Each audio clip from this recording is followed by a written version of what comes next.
Start. परिच्छेद. ग्रामीण भागातील बेरोजगारी आणि अपुरा रोजगार ही अलीकडच्या काळात देशापुढील एक फार मोठी समस्या होऊन बसली आहे. हा प्रश्न सोडविण्याच्या हेतूने राज्य पातळीवर तसेच केंद्र शासनाच्या पातळीवर अनेकविध ग्रामीण योजना आतापर्यंत राबविल्या जात असल्या तरी त्यातून ही समस्या पूर्णाशाने सुटली आहे असे म्हणता येणार नाही.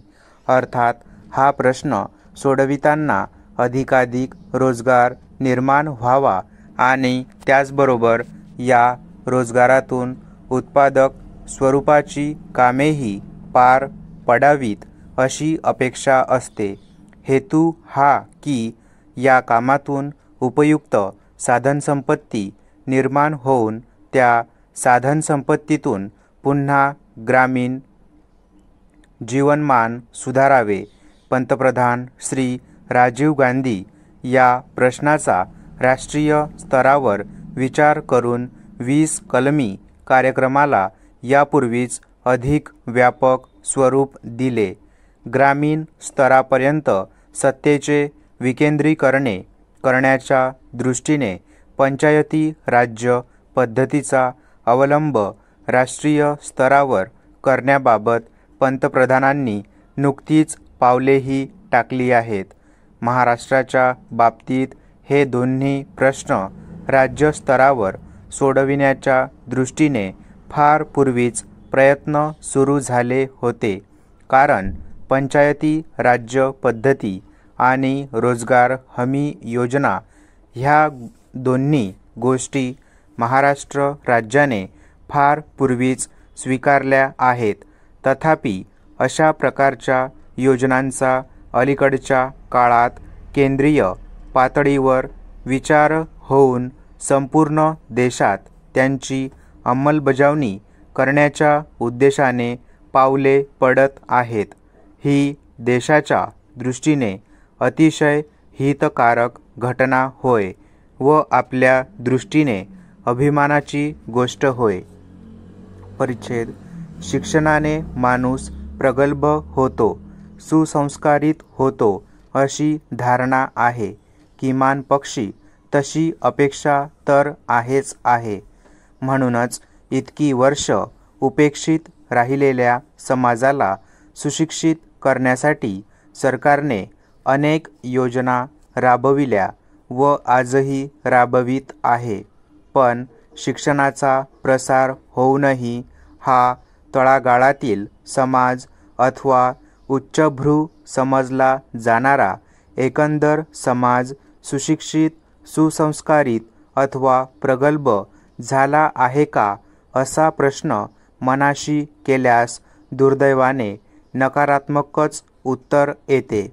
क्षेत्रातील भ्रष्टाचार, दंगेधोपे, संप, मोर्चा इत्यादी बातम्यांनी रकानेच्या रकाने भरलेले आढळतात.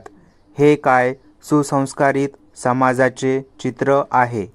वाढती महागाई, वाढती लोकसंख्या, वाढती बेकारी व व्यक्ती स्वातंत्र्याच्या भन्नाट कल्पना यामुळे दिवसेंदिवस माणूस स्वार्थी बनत चाललाय. माणुसकी विसरत चाललाय. एकेकाळी डॉक्टर व प्रोफेसर मंडळी यांना समाजात प्रतिष्ठेचे, मानाचे, आदराचे स्थान होते. पण आज काही सन्माननीय अपवाद वगळता या पेशातील मंडळीचे हात भ्रष्टाचाराने बरबटलेले आढळतात.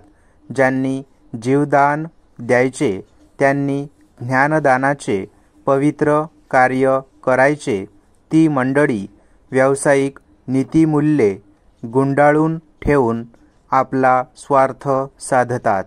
कैक सुशिक्षित मंडळी आपल्या गृहस्वामिनीचा अनादर करतात, पदोपदी तिचा अपमान करतात, तिचे स्वतंत्र अस्तित्व अमान्य करतात, तिला दारातल्या पाय पुसण्या इतकीही किंमत देत नाहीत.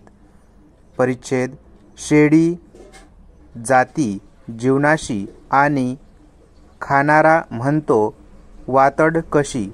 खरोखरच शेळीच्या स्वभावाला तिच्या शोषिक वृत्तीला अनुसरूनच वरील म्हण योजली असावी. शेळी आणि सहनशीलता ह्यांचे समीकरण इतके दृढ झाले आहे की शेळी म्हटलं की डोळ्यासमोर येते ती निमूटपणे आपला उदरनिर्वाह करणारी एक गरीब जात. कुणावरही अवलंबून नसलेल्या ह्या शेळीची प्रतिकूल परिस्थितीवरही मात करून जगण्याची धडपड मानवाला